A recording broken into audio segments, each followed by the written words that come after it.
Hi, here we are. It's Halloween tonight. What do you have planned? You must have your candy ready and it must be by the front door.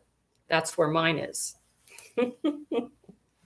So, do you have a costume ready for tonight? Are you going to answer the door in your sweats or your usual blue jeans? Are you going to get dressed up like a witch? Well, 30, 40 years ago, you would not have caught me dead in such a costume as dressing up as a witch. I think I look pretty good though, don't you? I even have a bag to go with my outfit. Is that just not the cat's meow? Boo. And I love chocolate. Halloween, though, for me, well, let's talk about Halloween historically because we're talking about evolution. And Halloween, uh, many hundreds of years ago, was All Saints Day. And different populations in the earth, especially the Irish, the Celtic, celebrated the saints, the holy people.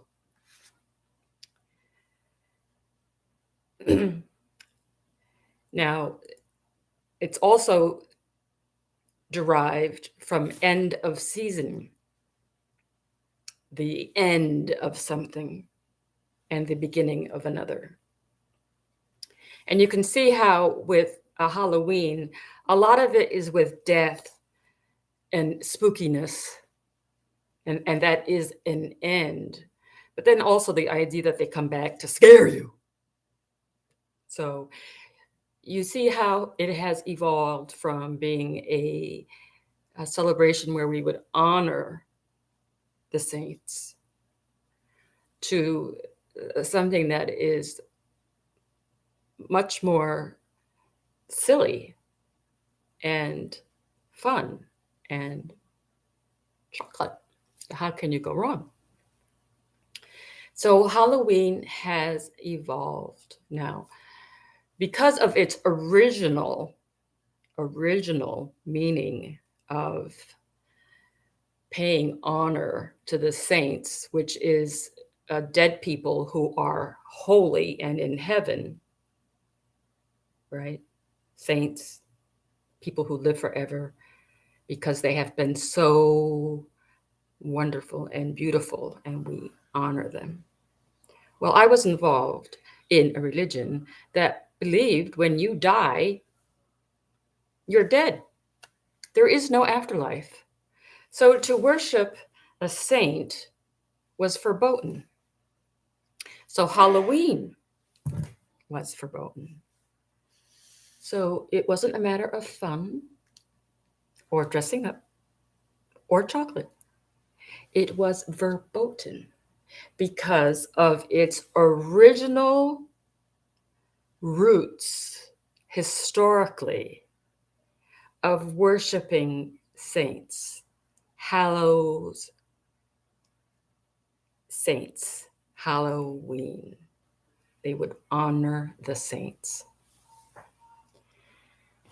So, as you can see, I am no longer constricted by that belief system. And so I have changed.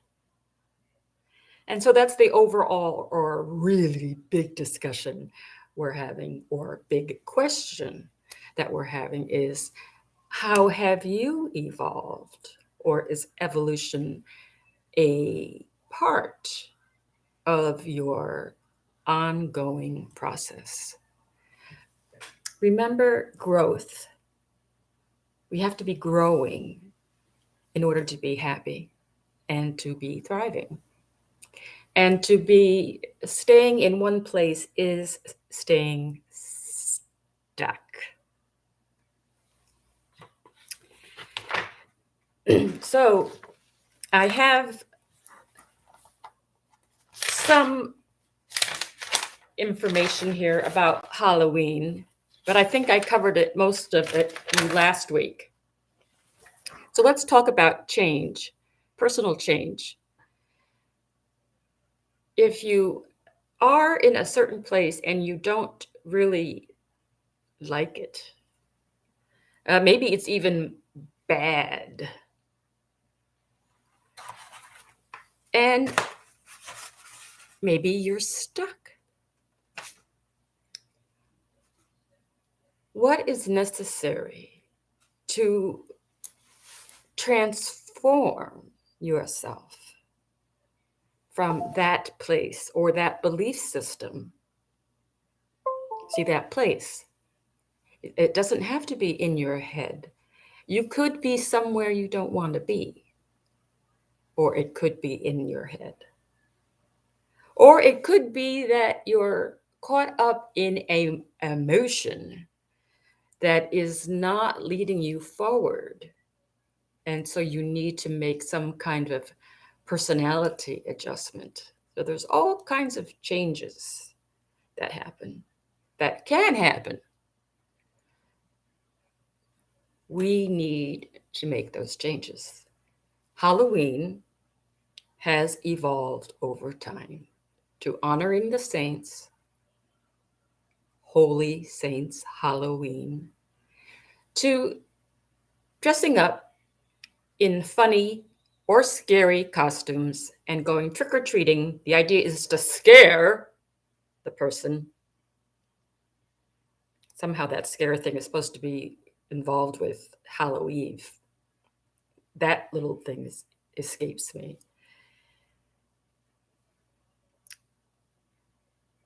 Halloween to candy. See, it's a big evolution. What can you do, we do, to make evolution? It's really a matter of making that decision. First, I want something different. You have to make a decision. I want something different.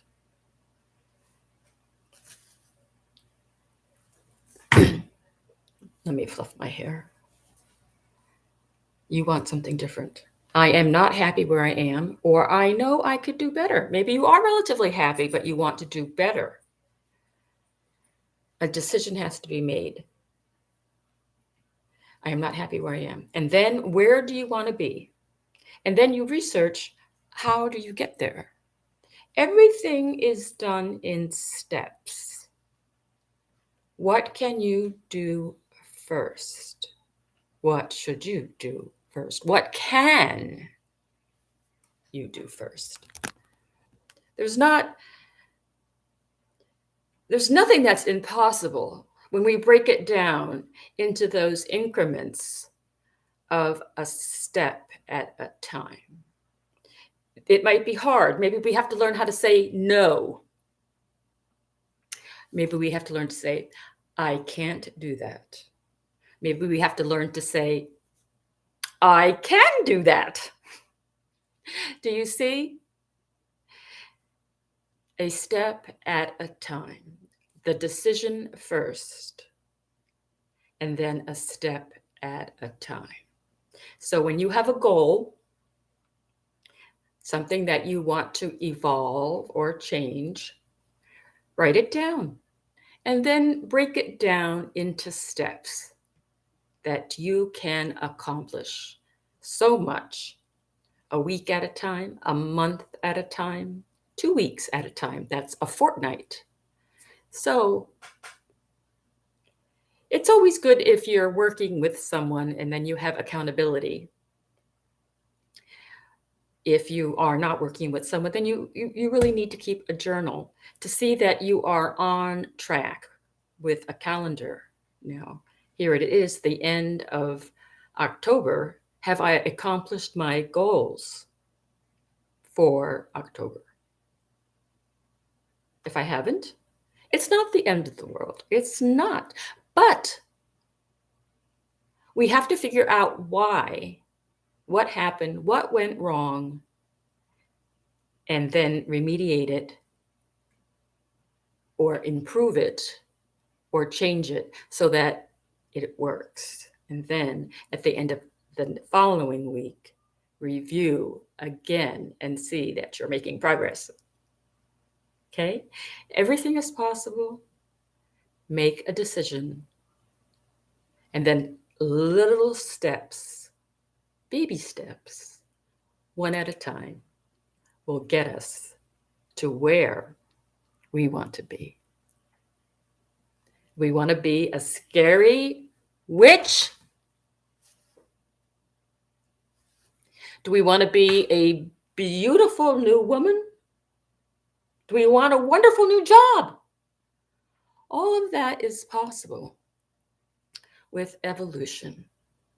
Change a little bit at a time so that you don't even recognize the original All Saints Day with the boo that we have now.